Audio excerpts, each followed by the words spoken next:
আজকের এই ব্লগটা দেখে কেউ আবার বিরক্ত হয়ে যায় না, কারণ আজকের ভিডিওতে শুধু থাকবে যানবাহন আর রাস্তা। না 2 দিন যাবত এই প্রান্ত থেকে ওই প্রান্ত কোথায় গেলাম আর কেন গেলাম সেটাই থাকবে আজকের ব্লগ। আসসালামু আলাইকুম এভরিওয়ান, আশা করি সবাই ভালো আছেন। আল্লাহর রহমতে আমিও ভালো আছি। নতুন একটা ব্লগ ভিডিও নিয়ে চলে আসলাম। আমি জুলেখা আক্তার। ভিডিও শুরুতেই দেখতে পাচ্ছেন আমরা বাসে করে কোথাও যাচ্ছি আর 2 জনের কোলে আছে 2টা বড় বাচ্চা। ওরা মা ছেলে 2 জন ঘুমিয়ে পড়েছে আর আমার তো আর ঘুমে ধরে না, কারণ আমার তো ভিডিও করতে হবে। রাস্তা দিয়ে আমরা বাসে যাচ্ছি। এটা কিন্তু Dhaka to Chittagong highway road. এটা হচ্ছে রাস্তার পাশ দিয়ে দেখেন অনেক বড় জায়গা করেছে। এটা এই রাস্তাটা আরো বড় করা হবে নাকি। আমরা মা ছেলে মিলে বাসের ভিতরে খাওয়া দাওয়া করছিলাম আর ভিডিও করতেছিলাম। ভিডিও করতে করতে আমাদের গন্তব্যে চলে আসলাম। এখানে এসে বাস থেকে নেমে গেলাম। এখন রাস্তা পার হব। মাঝে মাঝে বাস থেকে নেমে এই পারে রিক্সা পেয়ে যায়, আবার মাঝে মধ্যে রাস্তা পার হয়ে ওই সাইডে যেতে হয়। কিছুক্ষণ এখানে দাঁড়িয়ে অপেক্ষা করতেছিলাম কখন 2 সাইড থেকে গাড়ি আসা বন্ধ হবে, কারণ রাস্তা ফাঁকা না হলে আমি রাস্তা পার হই না। আর এখন তো সাথে বাচ্চা আছে, তো রাস্তা পার হয়ে আমরা রিক্সায় উঠে পড়লাম। চলে যাব আমাদের বাড়ির বাজারে। বাজারে এসে রিক্সা থেকে নেমে মার জন্য পান সুপারি আর বাচ্চাদের জন্য মজা আর কিছু ফল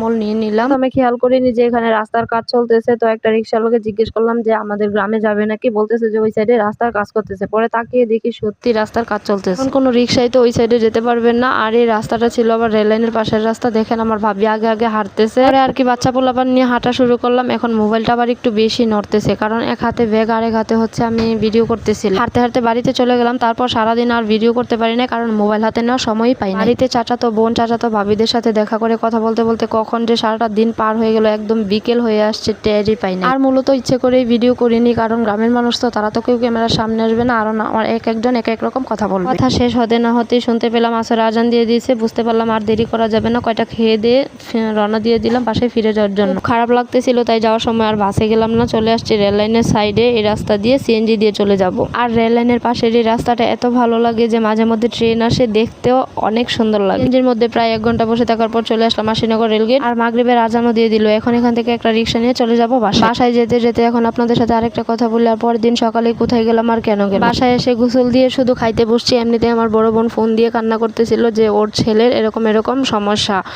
বাজিতপুর হসপিটালে আছে, ওখানে নাকি অপারেশন করতে হবে। কথা শুনে কি আর শান্তিতে ঘুমানো যায়। চিন্তায় চিন্তায় রাত পার হলো। ভোর 5টায় উঠে রান্না বান্না শুরু করলাম আর সকাল 7টায় বেরিয়ে পড়লাম বাজিতপুরে যাওয়ার জন্য। নরসিংদী থেকে বাসে করে যাব সেই ভৈরব বাস স্ট্যান্ড। রাস্তায় জ্যামের মধ্যে অনেকক্ষণ বসে থাকতে হয়েছিল। তারপর চলে আসলাম ভৈরবের কাছাকাছি। এই যে ভৈরব যাওয়ার আগে হচ্ছে এই ছোট্ট বিলটা পার হতে হয়, তারপরেই ভৈরব বাস স্ট্যান্ড। এখানে নেমে যাব। বাস স্ট্যান্ড নেমে সিএনজিতে উঠে পড়লাম মেডিকেল যাওয়ার জন্য। আর সিএনজিতে বসে একটু ভিডিও করতেছিলাম, কারণ রাস্তাটা খুবই সুন্দর ছিল। আপনারা বুঝতে পারছেন কিনা জানি না, অনেক দূরে দেখা যাচ্ছে এই গ্যান্ডারি ক্ষেত। এইদিকে মনে হয় এটা বেশি চাষ করা হয়। সিএনজিতে বসে ভালো করে মোবাইল দিয়ে ভিডিওটা করতে পারতেছিলাম না, কিন্তু বাস্তবে দেখতে এক কথায় অসাধারণ। মেডিকেল গিয়ে পৌঁছাইতে আমার 11:30 বাজছিল। আবার দুপুরের দিক দিয়ে বাবা মা আসছিল। সারাদিন মেডিকেলে থেকে আপুর একটু বুঝিয়ে সুজিয়ে দিয়ে বাবা মা নিয়ে বিকেল 5টায় বেরিয়ে পড়লাম আবার ট্রেনের